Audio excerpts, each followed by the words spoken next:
Bonjour, bonjour. Alors aujourd'hui, on va faire une petite météo du Bitcoin. Il s'en est passé des choses là pendant ces 2 semaines, je crois.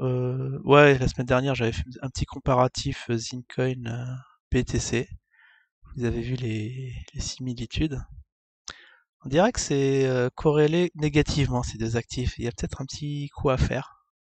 Je vous montrerai comment faire du hedging éventuellement, puisque bah c'est facile, vous achetez les deux actifs en même temps et lorsque c'est très écarté et lorsque l'un monte, l'autre descend, ça se rapproche, vous lâchez. Je sais pas, c'est un peu osé, mais on peut tester différentes stratégies. Du coup, alors oui, alors j'avais parlé du Matic, j'avais fait un petit comparatif 2017 pour voir les similitudes. Attends, on va re-regarder, c'est juste pour voir si en mai, ça j'étais très curieux de voir si en mai on a toujours, ouais c'est toujours avril-mai, surtout avril. Ah ouais, parce que là, en mai, alors, là où ça a bien dégringolé en 2017, on fera peut-être une vidéo spéciale, mais en mai, ah oui, en mai, ça descend. D'accord, on fera peut-être un petit comparatif si on a le temps. Mais là, voilà, on était là, ça date d'il y a 2 semaines. Donc on dit, puis on repart, ouais, on sait pas du tout. Alors pour moi, j'étais dans la version optimiste où, hop, ça fait un V-bottom et poum, ça rebondit aussi sec. Et au fait, ça nous a fait une double tête à l'envers. Très très mauvais signe. On est en train de travailler le support, enfin ouais, le support, qui peut être rompu. Là, on revient dessus. Ok, on va le faire. Alors, j'ai ouvert Binance. On va peut-être avoir des trucs plus de meilleure qualité. Parce que, ouais, quoi qu'on a. Je vais voir si on a si les indicateurs sont bien. Alors, je vais aller. Alors, j'étais sur quoi ici? J'étais sur quoi? Ah, j'ai pas vu. Je sais pas quel broker. Enfin, BitPay. Ça, c'est une analyse BitPay. D'accord, on va aller dessus parce que ça, le graphique est quasi vierge. C'est parti. Non, c'est BTC, USD, USDT. Alors, BitPay, c'est celui-là. Alors, je sais pas pourquoi je suis allé sur. Ah oui, parce que les autres étaient assez chargés. Donc, à moins de supprimer tout, bon, c'est un peu long. Je ferai ça une autre fois. Ok, ok. Alors, on va mettre des indicateurs.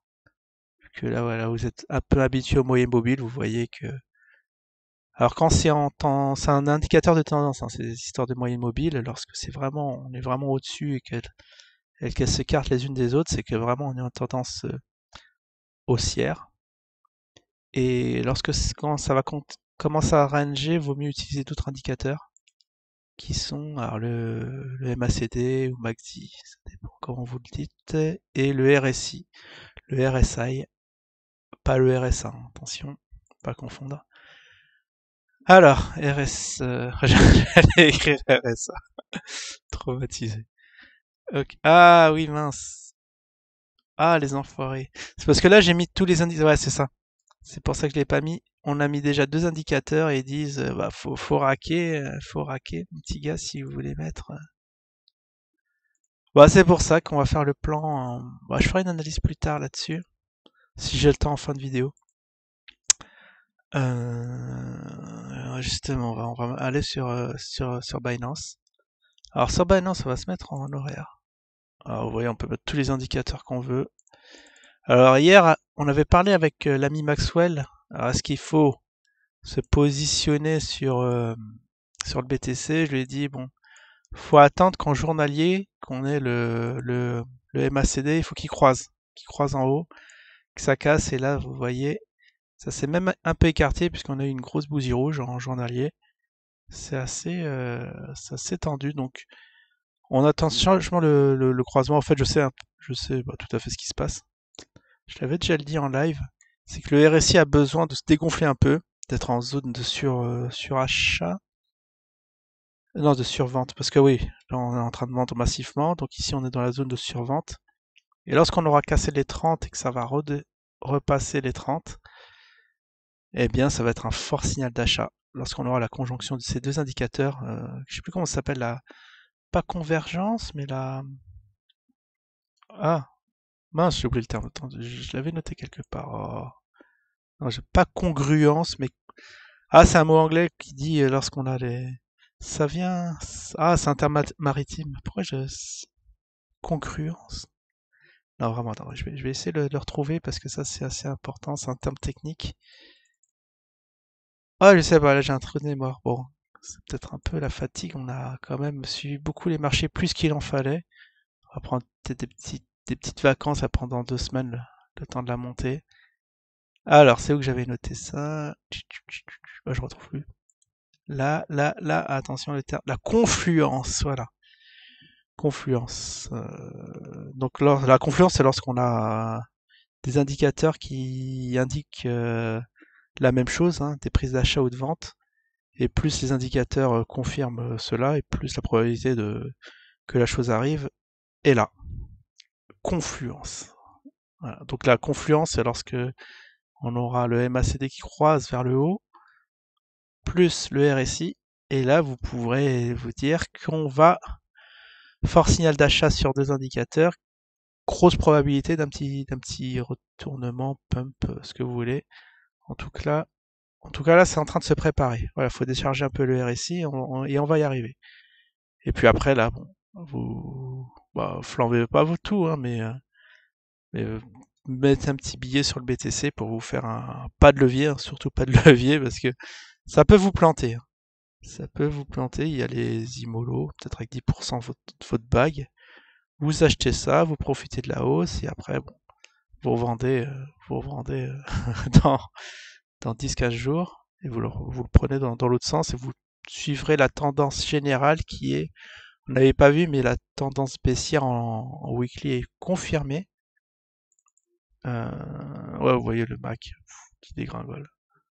Bon, le signal a été donné ici, hein. Oh, on est en zone de surachat, mais vraiment de fou. On avait notre chance, hein, pour lâcher ce BTC. Bon, pour ma part, moi je suis long terme, mais bon, ça fout un peu les boules, mais bon, c'est pas très grave. L'important, c'est l'objectif, avoir un BTC dans le bag. Et puis après, je ferai même des petits tradings à la petite semaine. Mais en tout cas, là, je vais essayer d'accumuler du BTC, de pas lâcher même quand ça baisse. C'est un peu gâché, mais bon, j'ai pas le choix. Alors, alors ici, on va faire. Alors, ce qu'on a. Oh, on a 3 minutes encore. On a 3 minutes. Je voulais vous montrer en semaine, en weekly. En weekly. On a cassé, euh, on a cassé toutes les 3 moyennes. Pourquoi j'en vois que 2? Je vois la bleue et la orange. La 9, la 30. Et j'ai pas le 99. C'est la. Ah bah, 99 bougies, justement. Attendez. Il y a un truc qui me chagrine quand même. Pourquoi j'ai pas les 3 moyennes? Ici, on les voit, hein. Ah non, la très très long terme, on l'a pas cassée. Elle est quand même loin, elle est dans les 19 000. Ouais, ça va peut-être rebondir dessus. Bon, ça, on verra plus tard. En tout cas là, ah oui, bah c'est un peu ça là ce qui se passe. Un marteau inversé. Alors je sais plus si c'est un signe de retournement. Faudra que je révise mes bougies. Je fais à chaque fois ça, mais bientôt c'est sûr j'aurai du temps. Les vacances approchent, on va être plus léger, les marchés ça va être plus calme. Mais là, d'accord. Donc une figure où ouais, on a perdu ce qu'on avait gagné cette semaine. Mais au moins il y a une bougie verte. Ouais, le truc dramatique, c'est qu'on repart de l'autre sens là, pendant les 2 jours et qu'on se prenne des bougies rouges, surtout le week-end, c'est là où c'est assez volatile. Vous voyez les volumes ici. Ils ont tous lâché, les gars. Le 19 avril, ils ont tous lâché. Bon, alors on va se mettre en 1 heure. Je vais faire un petit pronostic. Un petit pronostic, comment est-ce qu'on est en 1 heure? Ah ouais, on avait tracé. On va peut-être mettre 4 heures. Parce que là, on a beaucoup de bougies. Ah, il y a une sale tête, hein. Il y a une vraiment sale tête. Alors, ce qu'on espère, c'est que ça. Alors là, c'est vraiment une petite analyse ici, vu que fort de ce qu'on a vu sur le MACD et le RSI, que les gens vont se mettre à acheter. Peut-être ça va faire un triple bottom et on va monter jusqu'au 40 ici. Vous voyez, il y a un petit quand même, une petite résistance. Enfin, pas une petite, une grosse, hein. Il y a beaucoup ici. Surtout, il y a un point haut ici. voyez la tête, c'est comme une épaule tête. Oh, on peut tracer l'épaule tête épaule. Oh, ça va charger le truc. Tiens, on va le faire. Aussi, je voulais pas le faire parce que ça va me prendre un peu de temps, mais au fait, non, on va le faire, on va le faire. Alors ici, l'épaule, on peut dire qu'ici, je compte les mèches. Ah, il prend pas les mèches, d'accord. D'accord, ici. Et là, et là. Ouais, là, on est vraiment, il y a un truc équilibré. Alors si j'arrive à choper le point bas ici, est-ce qu'il va me prendre la mèche? Voilà, ça va remonter comme ça. Donc l'épaule droite, elle sera au niveau de l'épaule gauche, elle sera ici. C'est ce que je vois à court terme. À court terme, on pourrait être. Bon, donc, je pense qu'on va descendre ici, taper, taper jusqu'au support et remonter, nous faire l'épaule droite et dégringoler. Voilà ce que je vois. Super, on va reprendre le pinceau et on va le tracer. Voilà, ça c'est de l'art divinatoire. Bon, c'est un scénario probable. Très probable. Après, je sais pas jusqu'à combien on va enfoncer.